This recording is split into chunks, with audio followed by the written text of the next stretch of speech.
How do you do? I'm Hi, Green. I'm Rachel. Hi. I'm the VP of Talent Acquisition for Brown Shoe. Oh, wow. Hi.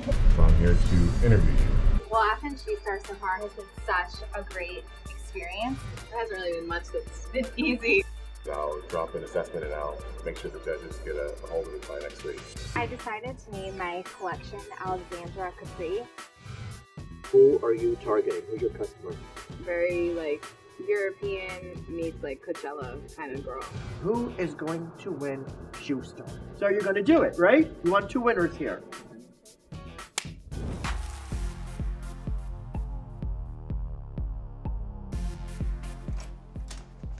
Hi guys. This is my room where I get a lot of my inspiration. My favorite colors are like gold, and I love vintage things, so I kind of collected that over the years. I'm really inspired by so many different things. I guess you could describe my style in general as kind of vintage findings and kind of bringing vintage things into today's fashion. I love to collect lots of vintage scarves and jewelry. It's like really inspirational to look at for different prints and colorways. Some of my favorite things are like some of these bracelets. This is a vintage necklace that I wore for the Rebecca Taylor episode. I've spent a lot of time on this collection. Combining this project with my internship, work, senior thesis was really hard, but it's all about like finding a good balance. Come on in. Hi! I'm so excited to see all your stuff. So show me everything you have. Okay, this is one of the first shoes I made. It has the stingray going down the middle, and then the Casper and the suede, and then the stingray down the back. I think the shoe, construction-wise, came out really, really well. This is the boot, and the tongue is the fur, and the stingray is all around here. You could see this sitting next to all of the other brands at Saks Fifth Avenue. It's so luxurious. With this final challenge, I think it's so much fun to create a collection, but also it's amazing how we get to develop the collection for Saks Fifth Avenue, because that's always been one of my favorite stores. How do you feel going up against Keena opposed to, I mean, I think everybody thought it was gonna be Matthew. Me and Keena are so different in our style, but me and Matt have kind of similar tastes. I think it would probably have been a harder challenge. So how are you feeling? I mean, you're 72 hours out. Oh, don't scare me. In the 72 hours, I have to work on my tan. So Michael Atmore will have some competition on looking so good. You look like calm and collected, and it seems like you've really thought everything out. I wish you the best of luck. Obviously, I want it really bad. I would love to work for Brown Shoe. I think it's an amazing company and so many great brands. So this is where I work. Come on inside, El Camion. Keena is like family to us, which is cool because her family's a little far. We're lucky to have her for now, you know, until she makes it big, and then she'll be flying high. One of the biggest challenges has been not really ever being in my own apartment. If I work brunch here, I go straight from here to school and I sit in the computer lab for hours, or I have class and then I stay in a night lab until 2 a.m. sewing. I'm proud of Keena, and you're gonna go all the way.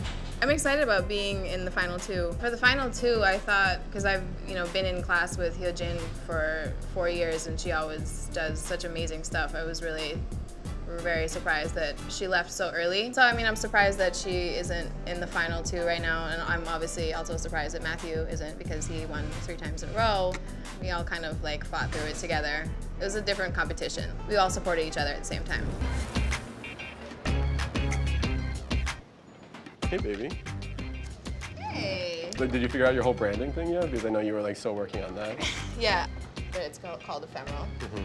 And the meaning behind it is being able to enjoy things in life while you have them, because they're never forever. But like, what's the story behind like the customer and stuff?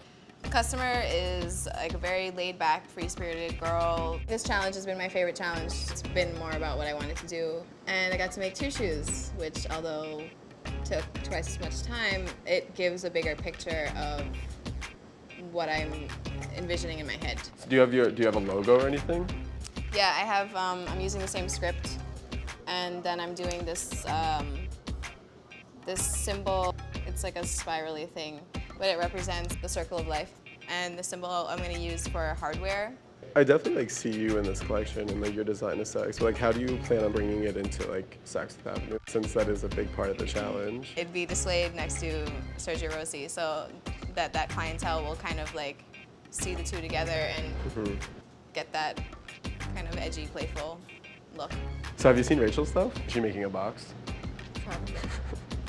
I'm sure both of us are going to have amazing stuff, and I know it's going to be really hard for the judges to decide. It's a dream being here just because everybody in the industry knows who I am now. They look good though. I think you're going to win. I'm so excited to have this final challenge today. I think it's a really fun challenge, and I think it's the best one so far. So excited to show my stuff.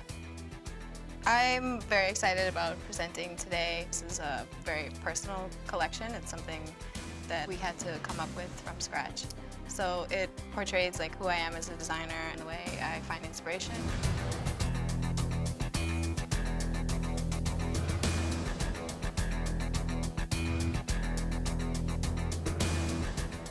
So this is it, your last chance to impress our judges and win the FN Shoe Star Grand Prize, a design job at Brown Shoe. Let me introduce you to our impressive panel. You know Michael Atmore, Editorial Director of Footwear News. I'm expecting a lot today. These two are in the finals. This is the last challenge. They really, really need to step it up for the final time. Ron Frasch, Saks President and Chief Merchandising Officer. What I look for, I think, is someone who has a real vision, someone who understands how women live and understands what excites them and how to bring that emotion to footwear. And your potential new boss, Diane Sullivan, President and CEO of Brown Shoe. What I'm going to be looking for, in addition to that passion and creativity, is how do they think about the marketplace? Are they thinking about it holistically? First time we've really had a chance to see how they do from a comprehensive perspective. Now, Rachel, as the winner of the last challenge, you get to pick today's order of the presentations. It's going to be Keena first, and then I'm going to follow her. All right then, Keena, you're up. All right. Keena, your time starts now. For my collection, I decided to call it ephemeral. It's kind of a very poetic way of saying that something doesn't last forever. The reason why I chose this word for my shoe line was because it's important for a shoe designer to keep changing, keep growing with the customer and building a bond with the customer. My target customer is very free-spirited, very bohemian, but very European chic. My particular brand would be on the lower side of Saks Fifth Ave, so the shoes would be around 400 as opposed to 800 or up. For the first wedge, it's a completely covered wedge. The back of it is this really bright tribal print. It zips all the way down. It's very elongating, which wedges don't usually do. This is more on the sexy side, but it's still very playful and it still has this tribal print here. The other three designs that I did are Oxford style. I included a mid-heel because, although all the girl loves the high heel, you still want to have something that you can wear in every day. For my commercial, it's a story about a girl that's very free-spirited, but she's still really sexy, so it's kind of merging the two, playful, so it's not the stereotypical sexy stiletto. Keena, time is up.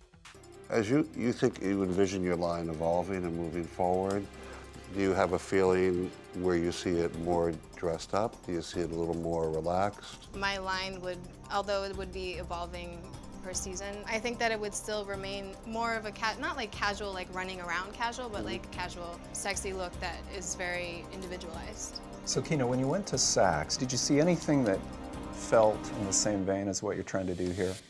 Or were you looking to fill a gap? I was more looking to fill a gap. The bohemian woman that you were talking about, how did you come up with that idea? I think this line, it very much speaks for me as a designer. Where would you have your collection made? In Italy. I want, all the leathers and stuff like that. You may not be able to package the made in Italy with the $400 price and still make some money. Tell me a little bit about how and why you think you'd fit in at Brown Shoe. Well, there's so many different companies, from Via Spiga to Fergie. There's two totally different customers, and that I need to learn how to do that. And I think that I can bring something new and young, since my style is younger. What makes you think you can win this? I think that I have a really different way of looking at things, and I came from the art background. All the stuff that I do, there's a reason why I do it, whether it's an actual story or my inspiration. I'm really looking forward to having the possibility of work for a company so big, because I know there's a lot to learn, so I'm ready for it. That's great. Keena, thank you. Thanks.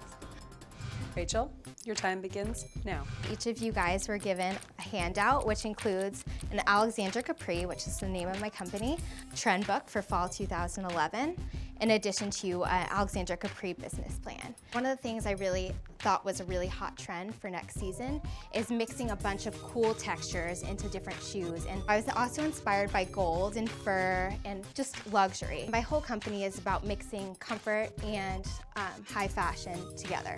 I had to go to Saks, obviously, to do as much research as I possibly could. One of the guys, the salespeople, were so nice. They were like, come shadow me while I sell the shoes. And what I found out is a lot of these luxury brands are really missing comfort in their shoes. So that's why I have developed a patent-pending cushioning system that really pinpoints the stress in the woman's foot. I wanted to really be intact with the fall 2011 trends in using a stingray embossed green print, a cow hair fur, black suede, and a gold outsole. There's also gold hardware that says the name on the very bottom. In addition to that, the shoes will be packaged in gold boxes. My 5 silhouettes are a wedge with a golden heel, the short boot, as well as a taller boot. It has a zipper in the cow fur that goes all the way down the back to the very end of the heel, as well as having a tassel zipper pull.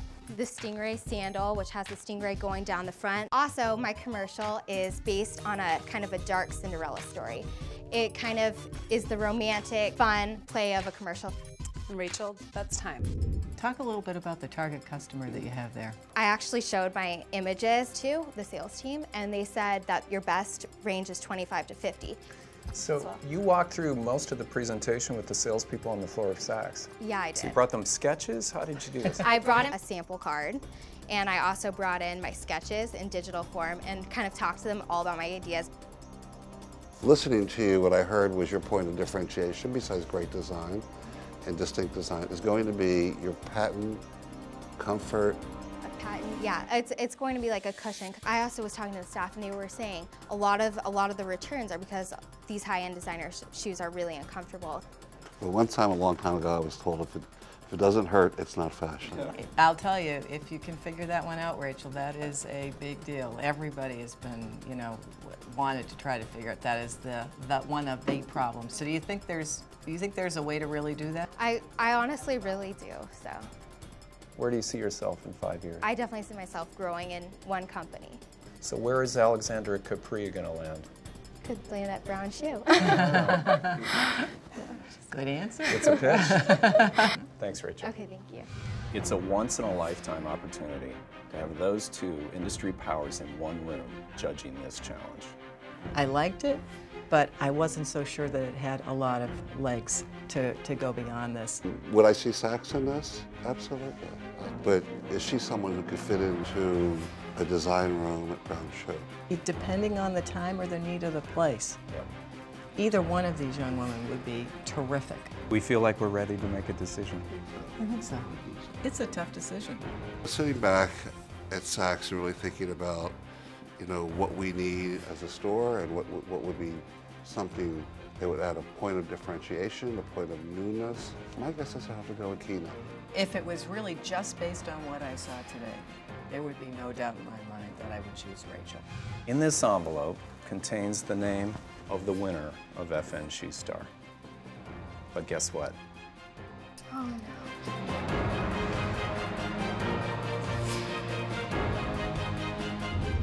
This episode was sponsored by Via Spiga, a brown shoe brand.